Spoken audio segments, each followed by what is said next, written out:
It's Barry Adkins, owner of Quinovic Property Management, Mount Eden. One of the questions I'm consistently asked by new owners is how they take advantage of the great online system that we have for accessing the property information on properties that you own and have managed by us.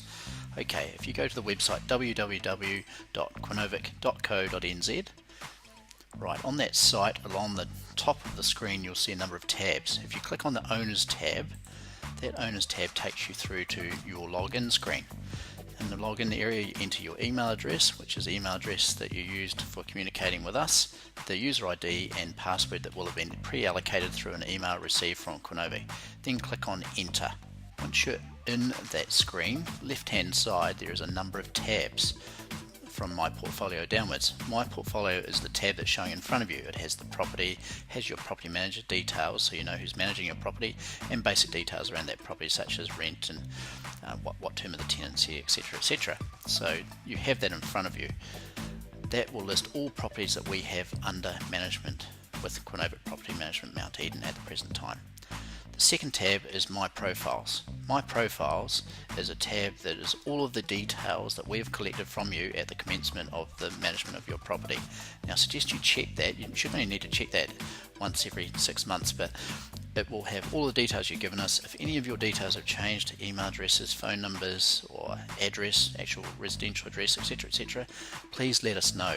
Let us know in the form of an email or by phone. Either call the property manager or email inquiries at quinovic-mounteden.co.nz so that we can update as required. Right, the next tab is Financial Reports. So you click on the Financial Reports tab and then it will come up with some options. Firstly, it will show the properties that we have again under management, and it will give you 4 report options. First one being financial statement, second one tenancy statement, third one miscellaneous charges, all of which are PDFs, and the fourth one transactions, which will come in an Excel format. It's the same report. The transactions in Excel format is the same report as the financial statement in PDF format. Just depends on whether you're wanting to manipulate data at all, or change things around, or add commentary to the report that you get. If you did, then the transactions Excel style would suit you better. The period from and to is the range that you're wanting your report from. You'll probably be aware that once a month we send out a report by email to you anyway, but in the purposes of online you have the ability to have a more extended report if you'd so like. But in this example, if we select financial statement PDF and you select the period for the last month and then click on View Document in the bottom right part of that section, you'll see that you may sometimes, depending on the setup of your computer, you may get a pop-ups blocked option that appears in the top part of your screen. If that appears, it's as simple as clicking on that tab and allowing pop-ups. By allowing pop-ups, then the report that you've asked for will be produced for you.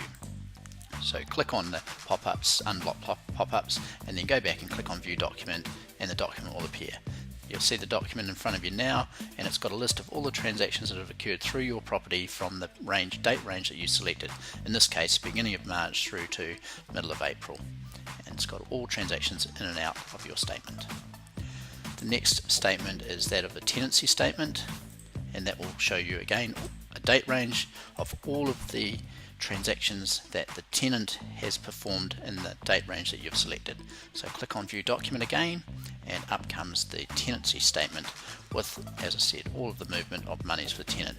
Example there, you can see that there was rent due on a such and such a date, and then there was rent received at another date, and it's got in the debit credit column and what the balance of the tenant's monies are at the point in time, at any point in time. The third statement is that of miscellaneous charges, and those are all the charges that have gone through your statement for the date range that you are highlighting. If you selected the same date range that you did for the financial statement and the tenancy statement, it will just draw out all of the charge items that have gone through your statement for that period. In this case, there's a couple of water care charge items, I should say, and a couple of monthly administration fees. And as I said before, no point in going to the transactions Excel for demonstration purposes, but that will be the same report as the PDF for financial statements, and you can play around with the data as you so please. Right, the next tab is Inspection Reports and Photos. Click on Inspection Reports and Photos and you'll have 2 options.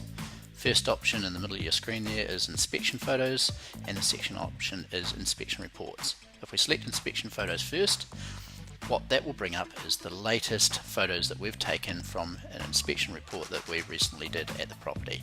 Generally we'll have a photo of the outside and a number of inside photos. That can sometimes be determined by what a tenant will allow us to take, but generally the tenants are okay with us allowing photos to be taken as long as they're only being used by the owner to see what's going on in their property. The second tab is inspection reports. So this report is a backup to what we've got in the inspection photos. The report will tell you the day the inspection was done, as it does in the first paragraph there, in this case 13th of March this year. And the second paragraph tells you what we've identified, whether that be a maintenance issue requiring attention or maintenance that may require attention into the future, signed off by this respective property manager managing your property. So that information is updated as we complete an inspection, and the various new photos are put on the system and the latest report is added to the system, and this is the area that you would access that for. The final tab we have is change password, and it speaks for itself.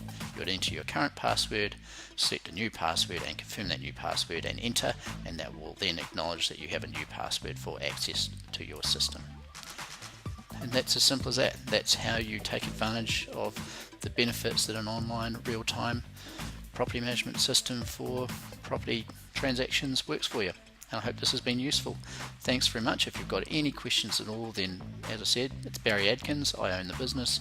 Number of ways you can contact me. You can phone the office on 093735400 or my mobile number 0275 61448. Alternatively, email, it's barry@quinovic-mounteaton.co.nz. Love to hear from you, and thanks.